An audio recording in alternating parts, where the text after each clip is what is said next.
friend of mine who was helping me actually try to get to Bill Gates said, look, I'll help you get to Bill Gates, but you should also talk to Qilu. And I trusted him, and I went in and I found out that here's this guy. Grew up in a village outside of Shanghai, China, with no running water, no electricity. His village was so poor that people walked around with deformities from malnutrition. But he was a smart guy, and he worked really hard. And he got into a good university, and by the age of 27, he was making the most money he's ever made in his life, $7 a month. Now fast forward 20 years later, and he's the president of Microsoft. He is single-handedly one of the most inspiring guys, and the way he's impacted me the most, he's taught me a lot of lessons. He's taught me not just about success, he's taught me about relationships, about luck and its role, and about preparation, and about opportunity, and about, he's taught me the most crazy sleeping hacks and diets, and he's an incredibly inspiring guy. Wow. But the biggest thing he taught me is that he said the most beautiful thing. You would think someone who grew up in those circumstances would be very down on his life and the cards he was dealt. Look, I am very aware, and I even told him in the interview, I'm aware I grew up in Los Angeles in the United States with running water and electricity and public schools. And when Qilu grew up with his public schools, for every 500 students, there was one school teacher. So I'm sitting with Chi, and he says the most incredible thing. He goes, every time I go to a movie with my daughter, I think, oh my God, I'm in a movie theater. Wow. And it's such an incredible way to live life. And for someone who was dealt extremely hard cards, he said the most beautiful thing. He goes, in some ways, life, God, the universe, or whatever you want to call it, is extremely fair. Everybody has 24 hours in a day. Some might be born with a silver spoon, and some might be born in a village, but there's an equalizer, and we all have 24 hours. So it doesn't matter if you're a peasant or if you're the president, you have 24 hours in a day, and it's up to you how you're gonna spend that. So I needed a mentor when I was growing up. And I'm thankful. What's up, Gary? Like, I'm thankful for Gary. He helped me out in so many different ways, even currently today. And so one day he says, hey, Mike, I want to introduce you to my mentor. Oh, great. I didn't know there was such a thing as like a grand mentor. Like, am I ready? And so, you know, it's this moment. I said, okay, here we go. And it was this, but to my surprise, it was this small, you know, three bedroom, two bath home. And it was well manicured. And it was this pleasant, like 78, 82-year-old woman comes out. And I was just so pleasantly surprised, like, okay, this is going to get good. Because she just had that sense of wise woman. Mm-hmm. And it's the setting that you would imagine. The shag carpet was a little bit long. The drapes were just a little bit, outdated, if you will. Yeah. And so we sat at the table, and she's pouring me tea, and she says, welcome, and so interested to meet you. And then we sat down, and she said, so tell me what you're about. And I said, okay, well, the things that I'm most interested, okay, let me start this way. And she looked at me, and she looked at my mentor, and she said, I thought you said he was ready. I said, I am. I am ready. Like, wait, no, I want to answer that. And she grabbed my tea, and she said, when you're ready, sweetie, I'd like to share this tea with you. Ooh. Yeah. So I was like super embarrassed in that moment. Like, I thought I let my mentor down, and, it was like this really intense experience. Wow. How old were you? I was at that point, it was right after, it was like 26, 27, somewhere in that range. And so I didn't know what to do. And so it was this awkward moment, but I knew that I was not prepared to even answer the most basic question, who are you? And so that's where I just want to anchor that, because I think that captures what most of us feel like a lot. Most people don't feel like they know who they are. Yeah. And so I had this dramatic moment for me, but I think it's a really important process to go through. So let's call it a personal philosophy, but then let's extract one level out from that. The greatest and the most influential people across the globe are very clear about their philosophy.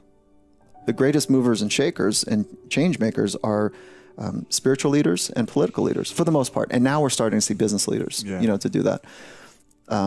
What was Confucius philosophy? What was Buddha's philosophy? What was Jesus' philosophy? They're really clear. Jesus was, and I want to oversimplify a beautiful set of traditions, but Jesus was more about love and service. Buddha was more about, that all people are suffering. And then so let's work through compassion to live with love and kindness. What was Martin Luther King Jr.'s? Dr. King Jr.'s was about equality. Malcolm X, equality, totally different tone, totally different approach. Mother Teresa, Helen Keller. What was Helen Keller's like? Okay, I'm going to go for it. And like, I deserve to be educated as well. She changed the educational system. So the most influential people were very clear. Why?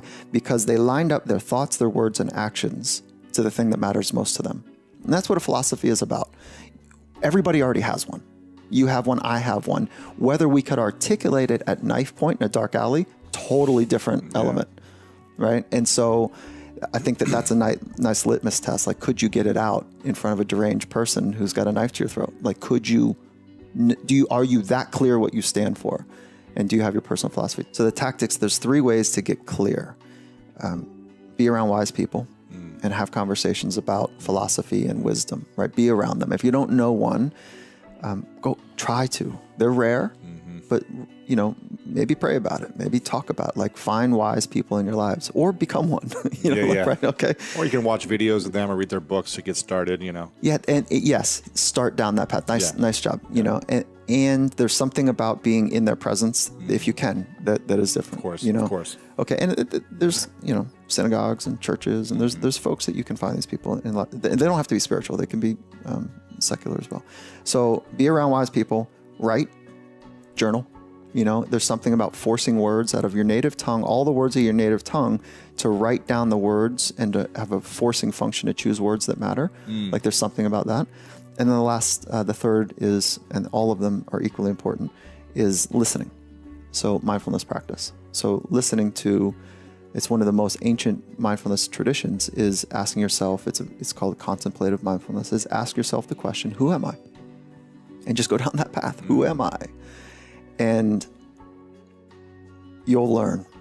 You'll learn some ugly things. You'll learn some wonderful things. And you'll really learn who you are. And so those are 3 ways. I had some dude stroking me.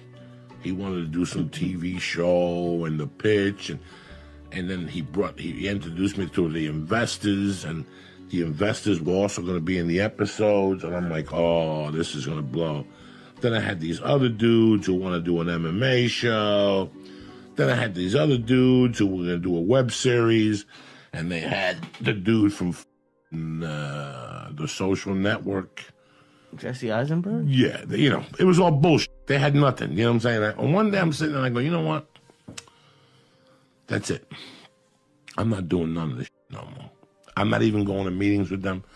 I'm not even going to meet them. If I don't see a breakdown, I'm not doing. That's it. I'm sticking to my guns. And a breakdown is the listing of the and for the next 90 days, every week. Hi, Joey. We have this thing we're doing about mobsters. No. Hey, Joey. We have how much? Nothing. It's just about not. No. Forget it. Get the out of here. And you know what happened, Lee? I held out for a year and a half. Nothing really big happened in my life. And also one day I got a call to be in a De Niro movie. So me holding out showed me that that's what you do.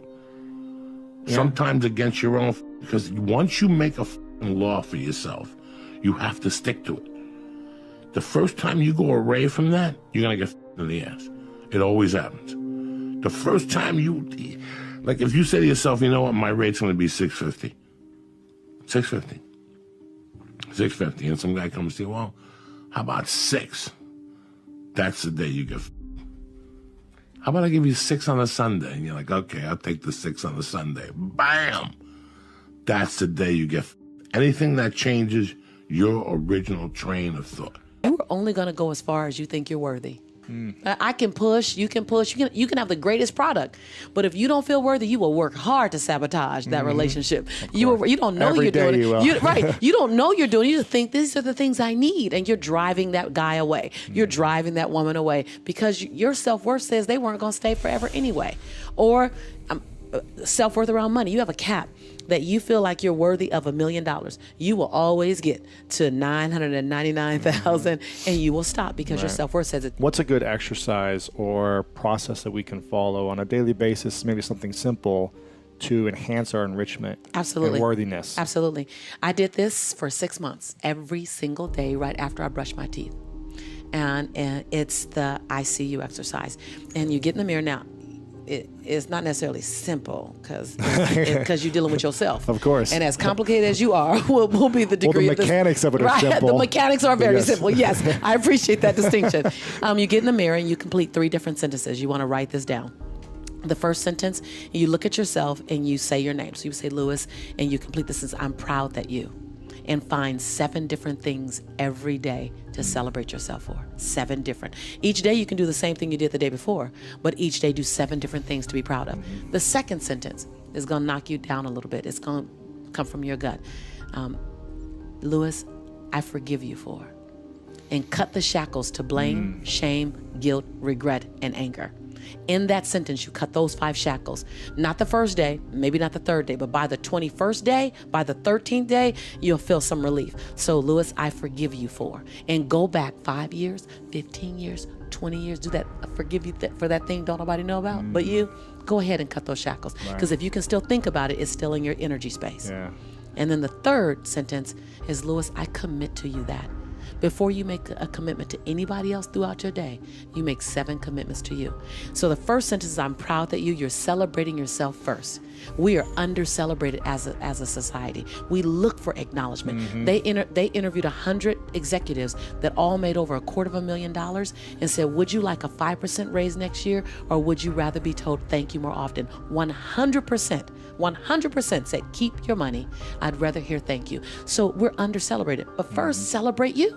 Yeah. Be the example. When I was on Oprah, when she said, what do you do? I said, I recognize that I'm the example of how the rest of the world is supposed to treat me. And it's my job to give the world the best example of how I like to be treated. Right. So celebrate yourself, forgive yourself, cut the shackles, and then commit to yourself before you commit to anyone else. That right there, powerful. That right there will begin to fill your cup up to get to your saucer. I love that. I've done over 600 hours of television, okay, nonstop. That ain't even counting the movies. That ain't even counting over 60 major films. Let me tell you something. Life begins. And I'm not even done. I'm designing furniture right now.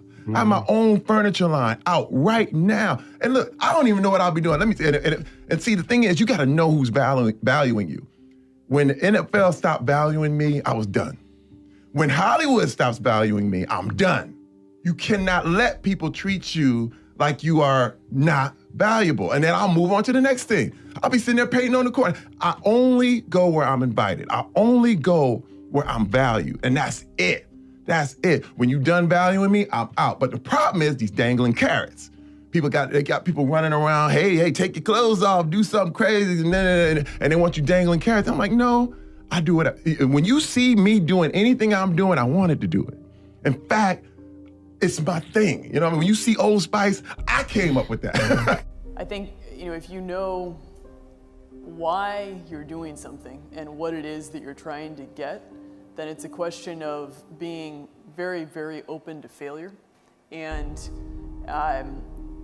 just, trying again and again and again until you get it. And what do leaders look like? First and foremost, leaders always have a herd. People always like following leaders. Maybe it's their charisma, maybe it's their personality, maybe it's because they're so in belief of what they say that you have the ability to convince people to buy into your vision, not just for a paycheck. It's something more than that. Because great leaders, they don't only have a herd, they fight for their herd, and the herd knows that. That's your job as entrepreneurs. These are not employees that do your bidding. These are partners that you should bring into your space. And you should be treated like that, and they should be treated like that, with respect and with dignity. Values are who you are, right? You don't have personal values, professional values. It's really what you stand for. And again, there's no black and white answer here. There's no right or wrong value. But if you're building a team or building an organization, you want to understand your identity. And then it mostly impacts hiring. It impacts the way that you decide to add people to your team. Otherwise, you can become very, very split in terms of what your mission is. We're resistant of having the tough conversations in our female relationships, in our relationships in general, in life, with our parents, whatever it is. because we're not used to that spike in emotions, because it feels like it's this tidal wave coming at us. End of the world feeling. Totally. Yeah. But what happens is, and I just had one of the toughest conversations in my life with my mother like 2 weeks ago, and it's this spike, right? It's like I had to do the Mel Robbins like 5, 4, 3, 2, 1, no lie. Like I was like 5, 4, 3, 2, 1, dial, or you're never doing this. Yeah. Like I was like, wanted to throw up. So it's a tidal wave, but what happens is the second you start getting it out, it's literally 30 seconds to a minute, it clears and you're on the other side. It feels so much better when you're done. So much better. Biggest weight. Even 30 seconds in though. So it's just that first spike of beforehand that it's like all the resistance is right here, right now. You guys, if we would start having these tough conversations more often, your whole life changes. Mm-hmm. Like your entire life changes and things just start coming to you, because it's all about understanding that we are all so different. We're bringing in a million different things from our past, and we're bringing it into this moment right now, and we don't even know it. Like everything I'm perceiving about you is because of what I've perceived from my past. And it's not until I verbalize how I feel if something's a block with me that you would ever even know that, you know, maybe tall men scare me. Sure. But for real. For a lot of women it does. And I'm just being honest. Yeah, no, for a lot of women, yeah. They don't scare me. But I'm just saying, Yeah. like, anything simple like that Yeah. we're bringing into the moment, and there's so many things, you know, layers that we don't even realize we're showing up as, or we're carrying with us, that is blocking a connection if you're not speaking. The idea of having tough conversations, you know, this reflects even in business for all of us. It's like we're scared to have these tough conversations. We're scared to hurt people. We're scared to say how we feel, because we could really, you know, what if we're not friends anymore? We think that we're supposed to have these friends and they're supposed to be our lifelong friends. And that is a huge disempowering belief as well. Because you're going to hold on to something that maybe is 10, 20 years outdated. Or that no longer serves either of you. Yes. I mean, I can't tell you the amount of women who are like, yeah, but these are the women who I grew up with and I was in a sorority with, and like, you're never going to move forward. You're carrying all of them back here, and you're evolving and becoming a new person. Like every single day, if we're doing it right, we should have someone say to us, you know, you've changed. I'll be like, heck yeah, hallelujah, because I'm growing. I want to become a different person. And I think we're dragging all of these people behind us, and we're dragging all of these stories and all of this stuff, and we're showing up and we're exhausted and we're trying to meet each other, and we're like, oh my God, that's in the women who are maybe doing the work or who are really ready to connect. If you're carrying all that, they're not ready to connect with all of that either. You didn't go to film school. This isn't what you did. I couldn't get in. Couldn't get in. They looked at your early work and said, this guy has no future. Exactly. No, this is all over. So were you watching other movies too? I've always watched movies. I mean, I've always been a student of films. And I think it was Stanley Kubrick who basically said, if you want to learn how to make a film, just make a film. And that was sort of my approach. I started making films when I was 7 years old on Super 8, you know, and I never really stopped. And then my first feature, Following, you know, was made on 16mm with friends who just did it on the weekends and put it together. Pretty cheap. Very cheap. I mean, yeah, all told about $6,000. So yeah, that was very, very cheap. You went to Harvard and you dropped out. Have you ever thought how your life could be better off if you had gotten your Harvard degree? Well, I'm a weird dropout because I take college courses all the time. I love learning company courses and things, so I loved being a student. And there were smart people around, and you know, they fed you and they gave you these nice grades that made you feel smart. So I feel it was unfortunate that I didn't get to stay there, but I don't think I missed any knowledge because, you know, whatever I needed to learn, I was still in a learning mode. Everybody thought we were crazy. We probably were crazy, but having a dream like that resonates with people, changing the world, achieving something big, it turns out that's what pulls you through the hard times. Every company has hard times. Every company has setbacks, and it's having that mountain in the distance that you're trying to scale, that is what gets everybody through. Building really great companies just takes a while, and it's good to not try to do it too fast. It's really, really, really good to be ambitious, obviously. But it's not that great to be too hasty. That whatever you do, somebody can do it better. You have to bring your A game in every single day. There's nothing unique about any one individual. What's unique is their passion, their ability to execute, to meet targets and exceed them. The minute you lose that ability, in capitalism, you're gone. It's a fair trade. The engine that makes you rich can take it all away from you. There are no guarantees. I think that's incredibly important. All right, so going into the darkness, I think everybody is motivated by two different things. One, you have the beautiful things in your life, the things that are going well, the things that you're grateful for, the things you're moving towards instead of away. You have a compelling vision of your future. It's something that you're very excited about. All of those things are the beautiful things. Now, the flip side of that equation are the things that it's people that doubt you, it's haters, it's things you're moving away from, it's fear-based things, it's something that you absolutely refuse to let happen. So one that is incredibly potent to me are the people that want to see me fail. So it's very different than people who just think you're going to fail. I actually don't have a lot of aggression towards people like that, but people that want me to fail, those people I have a lot of aggression for. And I find in very acute moments, the darkness serves you better.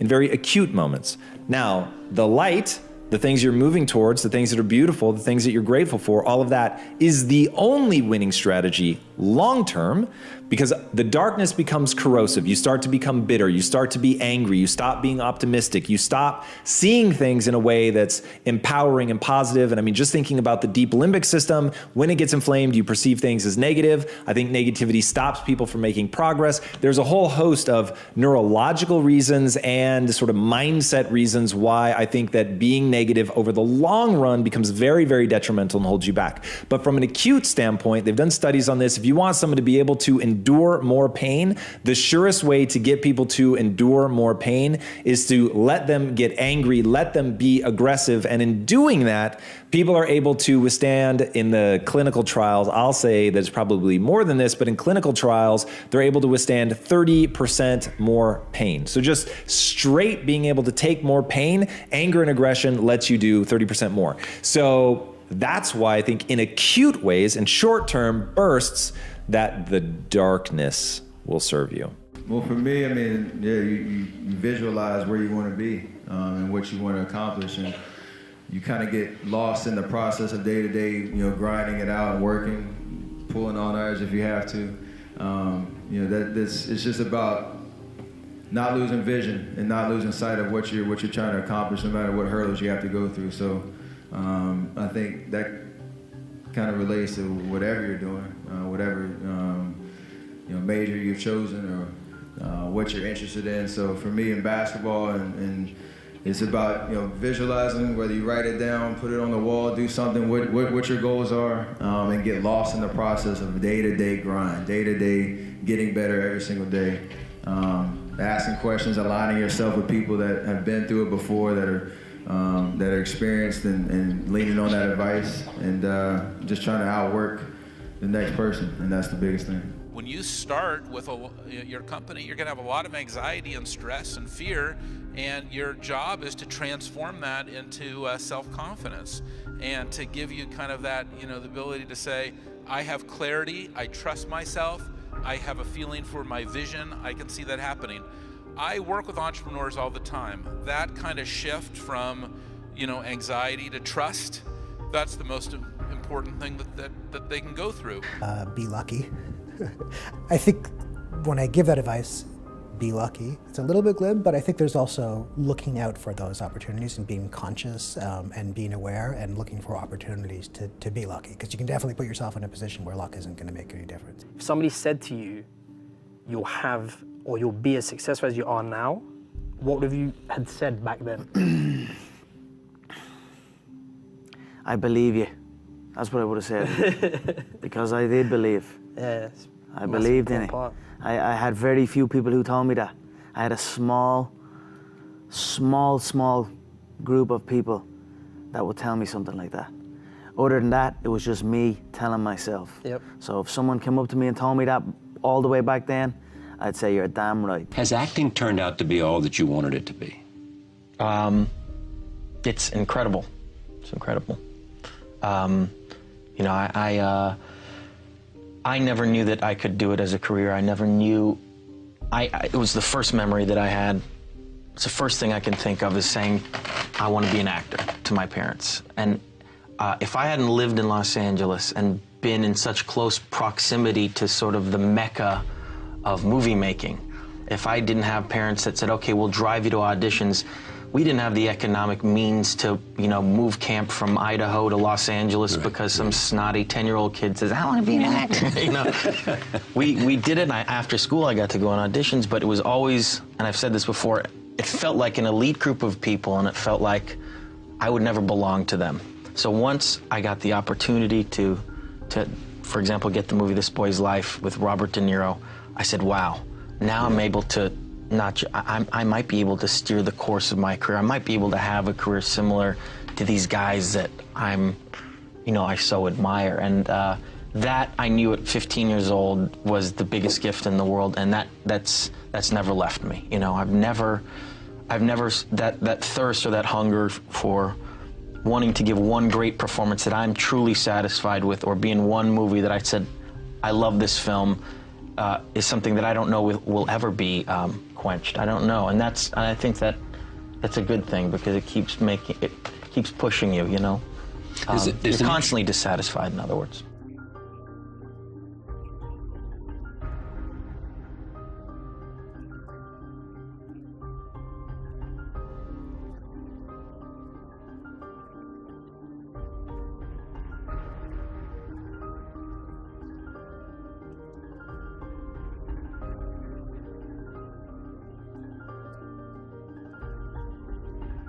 There's a lot of conventional wisdom out there, built up over time and built through all the learnings from all the companies. And this may be fully applicable to most of the companies out there. But before it's applied to your organization, I highly recommend that you question it, because it could be absolutely fatal for your success. And so I think when you are starting a new business, you don't want to go after giant markets. You want to go after small markets, and you want to take over those markets quickly. What this all comes down to is doing something exceptional for your users, whether it's in community. The hardest thing to do is start. You have all these ideas, and everyone has an idea, but it's really about executing the idea and building the idea and attracting other people to help you work on the idea. That is the biggest challenge. But the way to begin is to get the idea out of your head, draw it out, talk about it, program it if you're a programmer, or make it if you're building something. And I find, even with myself, that it's really hard to do a minimum viable product that's minimum, that you're constantly thinking, no, it really has to have this other part, and it really has to have this. And then you overbuild, and then you have to unbuild and debuild, which is very disappointing.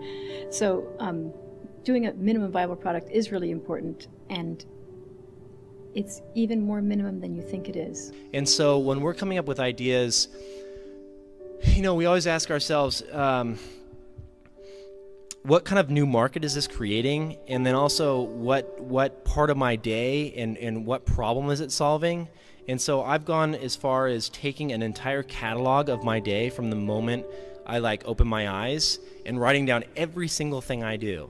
And then asking myself, is there something here? And so it's not just about doing focus groups. It's not just about double checking your vision. It really is about integrating this concept of testing our ideas rigorously throughout the product development process, throughout the marketing process, even as we scale up. So when we see a kid with a lemonade stand, it's different than when we see a vending machine selling lemonade, even if it's exactly the same product, because the story around it is what people are paying for. So when I meet small business people, all I ask them is not what's their balance sheet, but what's their story. Why should I pick you? Why do I care about what you're doing? And if you start giving me all this inside baseball statistics about why you're 2% better than some other competitor, I'm already glazed over, because that's not part of the way I see the world. A lot of times I'll be in a 200-mile run or something like that, and I'm all jacked up. Body's broken, mind's broken, spirit's broken. I start to say, what if I can pull this off? When I first walked into the Navy SEAL recruiter's office, he looked at me and said, there's only been 35 African Americans in 70 years make it through. You know what I said to myself? What if I can be the 36th? It's the what if I can pull off a miracle. What if I can become someone that no one thinks I can be? And just me talking about that, I have the hair going up on my arms because it makes me just like, what if I can be that guy that people who call nigger and this and that, and now I'm speaking at Tom Ferry's event. You can't ever sort of balance two completely contradictory things as a means of hedging. You have to decide what are you going to believe in and put all of your energy behind that. And those are the kinds of strategic decisions and trade-offs that you make every day as an entrepreneur. And it's important that you create the level of clarity and conviction to go after an opportunity that isn't hedging, lots of different ideas or lots of different approaches, because that's the surest way that you'll never be good at sort of anything. Once you have the passion, the thing that you're passionate about now, you can look at other people or other entities or other things or works of art, and you can draw things from that to help you be better at what you do by looking for those common denominators. Johnny wanted to know, how do I prepare? How do I prepare? How do I study? How do I view the game? How do you build your game? And my response is much like the way he builds products. You think sequentially. You look at the end result of what you want to create, but in order to create that, there's so many other little things that go into this massive entity or device. And it's no different than building my basketball game. You start with, what do you want your game to be? What would make your game most unstoppable or hard to deal with? And now you work backwards from there. And you start building it one piece at a time, one move at a time, one counter at a time. So there's a lot of similarities there. A rule of thumb is to only worry about the next order of magnitude. So when you have 100 users, worry about what the company looks like. Can it survive to 1,000? 1,000, 10,000, and so on and so forth. If you're worrying about the millionth user and their experience and how your technology is going to scale when you have 100 users, you're pointed in the wrong direction. But we realized it pays to be a cockroach. And by that, I mean, it pays just to not stop and just to not die. Like, we thought, everything along the way had tried to kill us, right? Like, all of our friends were like, startups are dumb, you're dumb, your ideas are dumb. And we kind of just looked at all of them and said, whatever, and built Codecademy. So it pays not to quit. Today, you should think, okay, my co-founders, do we cover a lot of surface area? Do we have different skill sets? And is it somebody that I trust fundamentally? And those are really, really, really important questions to ask yourself, because if so, then you have a really strong foundation to go forward. If you're going to start your own thing, maybe you have a grand vision of like all the different features it's going to have and all the different, revenue lines you're going to do, and keep that vision, but do one piece of that first and do it really, really, really well. It's so much better to do a few things well than many things poorly. We get to create any company we want, right? We get to create the reason for its existence. We get to create the rules of the game and who we hire and how we hire them and who can stay and who can't stay, right? It's beautiful. And so I just would encourage everyone that as we all contemplate life to try to question the assumptions that we live by and the default options that are given to us and expand our thinking to wonder what we really can do with our lives. What I see right now is people wrap up their sense of success and identity with their prowess in fundraising and comparing themselves against how their peers are doing. I think that's really the wrong way to look at things, and it leads to kind of non-optimal outcomes. For instance, I don't know if the valuations that companies are getting today is necessarily healthy for the company themselves. And for us, again, our inability to raise capital actually forced us to be very disciplined in how we think about the operational metrics of the company, and that's allowed us to be pretty successful. But what you really need to do is think about what is the smallest possible test that I can run for this idea, for this concept, for this theory, get it out there and get customers using it. Because your customers are going to be the ones to tell you if it's really working or not. Try to do something that you would want to do anyway, whether it doesn't necessarily have to be a very successful business, because When you do decide to become an entrepreneur and start a business, chances are it's not going to become like a multi-million-dollar business. So at least do something that you love in the beginning, so that even if it fails, you'd still enjoy it. I think great entrepreneurs must have the curiosity to kind of metaphorically see around the corner. What's coming? What can I anticipate that other people don't see? And then you must have the courage of your convictions to execute the strategy. You want an idea about what you can say. I know it sounds like a bad idea, but here's specifically why it's actually a great one. You want to sound crazy, but you want to actually be right. Compassion for yourself, of course, is as important as compassion for others. When you, often I get asked questions like people who did something that they now realize was deeply wrong in the past. Sometimes people ask questions about they brought up their children in a way that they now realize was not very conscious, and so that they may have caused suffering to their children, or other people find they have caused suffering to loved ones and they now realize that what they did was wrong. And again, I say this is an example where you need to be compassionate with yourself, because no human being can act beyond their level of consciousness. So that was your level of consciousness at the time, and you could not go beyond that. And again here, to make demands upon yourself, up to a point it might be a good thing to if you, as long as you enjoy it, it's a wonderful thing.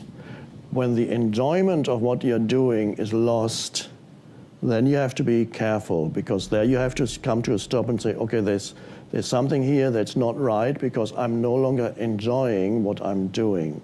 The definition of values is they're the behaviors or principles that you religiously adhere to within your company. When I say religious, I mean that no amount of data will sway you from those principles. And the degree to which that you have the courage to maintain your conviction around those ideas is the degree to which you're going to be successful over the long term.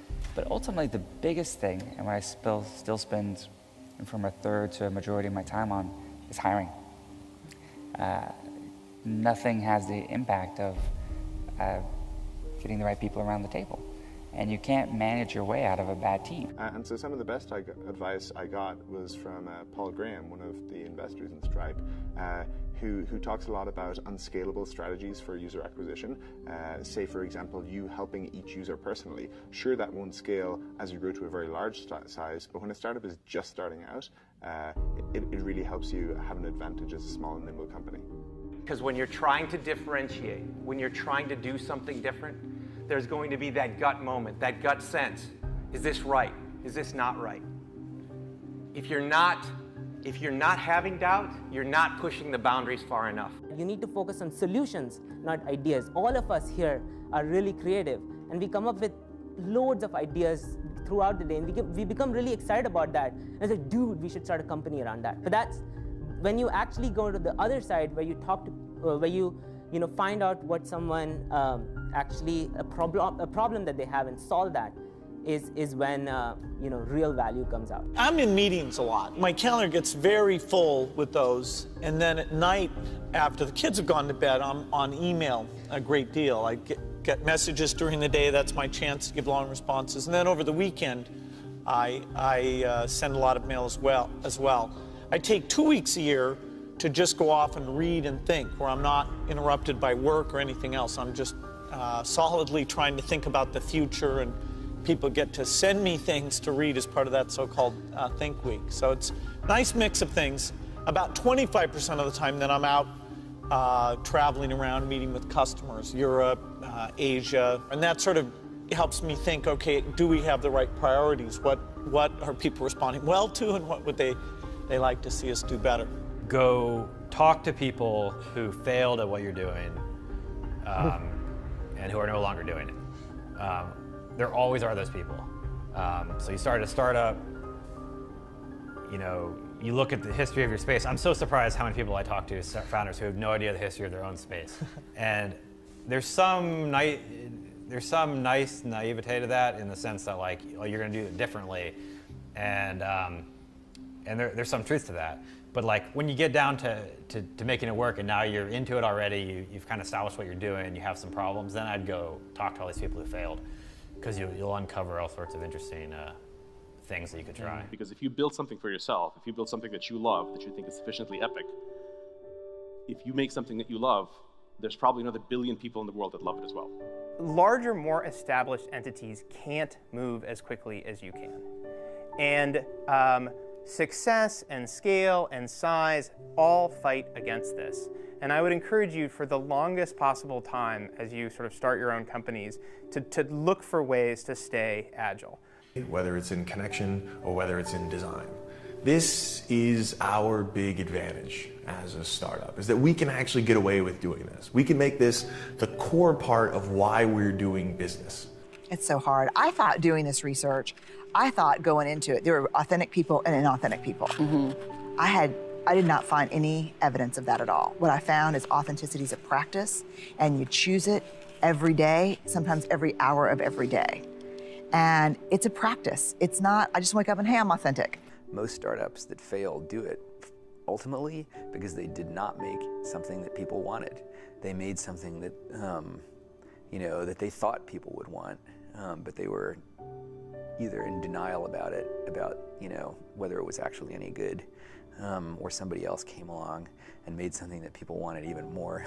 So it's about this movement forward, not what you own, not your education or your pedigree, not a pile of resources you might have at hand, not your network, just going after this thing and knowing that as you do that, you'll find what you need, you'll make your way over, around, and through.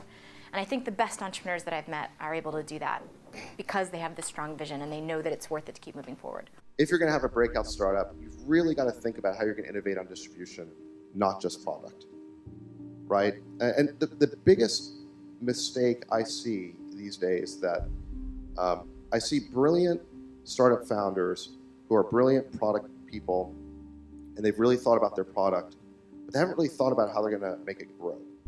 And then they launch their product, and it's like crickets chirping. No one's using it, and they're kind of flummoxed as to what to do because they've never really spent time thinking about it. And they just kind of assume that, hey, if you build a good product, everyone's going to find it. And the reality is, it's a big web out there, and that's not necessarily true. The beauty of failing is if you're open to admitting the failure and learning from it, you probably won't fail again in that one department, and you'll know what to expect next time, and that just makes you stronger and more accurate with the risks that you take. From the time I was 7 years old, every Saturday I would go for 4 hours of acting class every Saturday. Whoa. And I loved it. I just loved it. To the point where all the kids graduated and went on to this other stuff, and I started doing adult acting classes, and then I was in the commercial classes, and then I loved like the hair and makeup classes and just everything. I just couldn't get enough. And you know what everybody wants to hear? What they already believe to be true.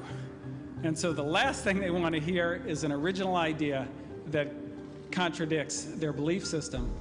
So it's very hard to even bring that kind of stuff up. But those are the things, those are the only things that you believe that everybody around you doesn't believe, when you're right, that create real value in the world. Everything else people already know. There's no value created. It's just business as usual.